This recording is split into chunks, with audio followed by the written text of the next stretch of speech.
여러분 안녕하십니까? 계속해서 원주에서 전해드립니다.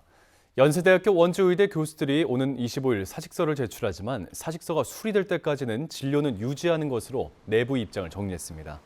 연세대 원주의대 교수평의회는 어젯밤 회의에서 전체 교수 중 75%가 사직서 제출에 동의했다며 정부의 조치로 의료인들이 불이익을 받는다면 전국 의과대학 교수협의회와 함께 행동하는 쪽으로 입장을 정리했다고 밝혔습니다. 교수평의회는 다만 사직서를 제출하더라도 원주 세브란스 기독병원이 지역의 의료계에서 차지하는 중요성을 고려해 사직서 수리 전까지는 진료를 유지할 예정입니다.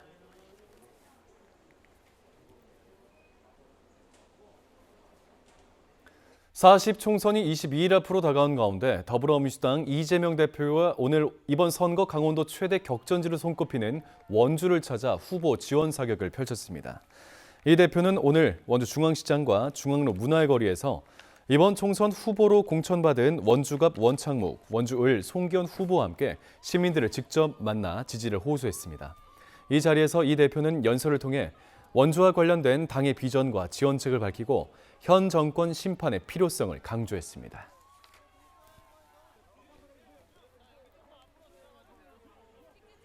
도내 정당들이 40 총선 승리를 위한 선거대책위원회를 잇따라 출범시키고 총선 체제에 들어갔습니다.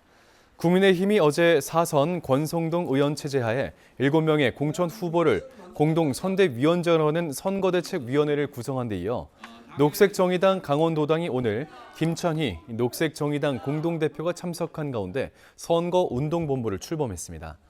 더불어민주당은 내일 송기현, 허영 의원과 우상호 전 원내대표 등을 공동선대위원장으로 선거대책위원회를 출범하고 과반 의석 승리를 목표로 선거전에 나섭니다.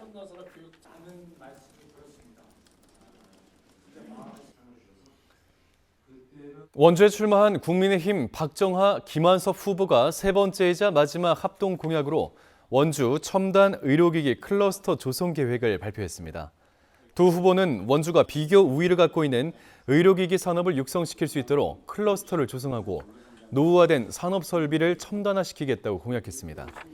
전국에서 유일하게 원주에 있는 것으로 알려진 유럽과 북미 수출용 의료기기 품질을 인증하는 국제인증지원센터도 10억 원을 추가로 투입해 확대하겠다고 밝혔습니다.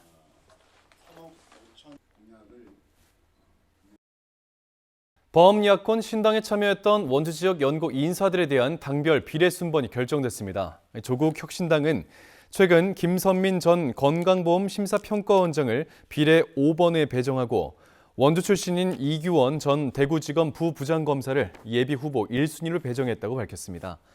새진보연합이 추천한 최혁진 전 청와대 비서관은 더불어민주당 주도 비례 위성정당인 더불어민주연합 비례 16번에 이름을 올렸습니다. 원주을 더불어민주당 송기현 후보가 지역 대학생들을 꼽는 대중교통 불편 문제에 대해 대학별 셔틀버스 확대 지원을 그 방안으로서 제시했습니다. 송 후보는 최근 연세대 미래캠퍼스 학생들과 간담회에서 원주시가 추진하는 시내버스 준공영제와 별도로 대학별 셔틀버스 노선과 시간을 확대하고 운영비를 지원하겠다고 말했습니다. 또 흥원면 세계대학과 남원주 역세권을 잇는 지산학 창업 벤처타운을 조성하겠다고도 공약했습니다.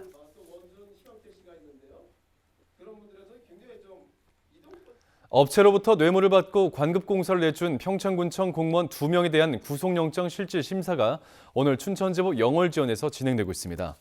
법원은 오늘 오전 11시부터 1시간 반 동안 평창군 국장급 공무원 지모 씨와 팀장급 공무원 임모 씨를 상대로 신문을 진행했고 오늘 중에 영장 발부 여부를 결정질 예정입니다.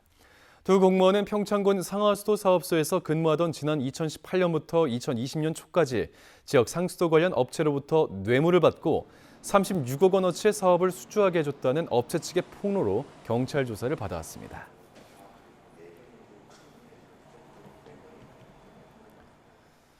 원주 상지대학교 후문길 통행 방식이 일방 통행으로 전환된 지 7년 만에 다시 양방 통행으로 전환됩니다.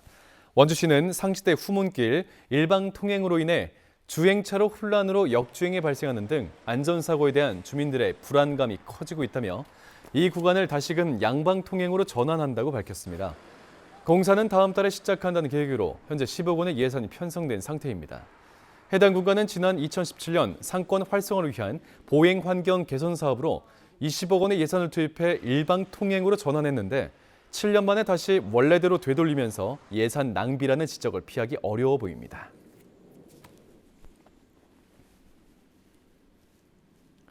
뉴스를 마칩니다. 고맙습니다.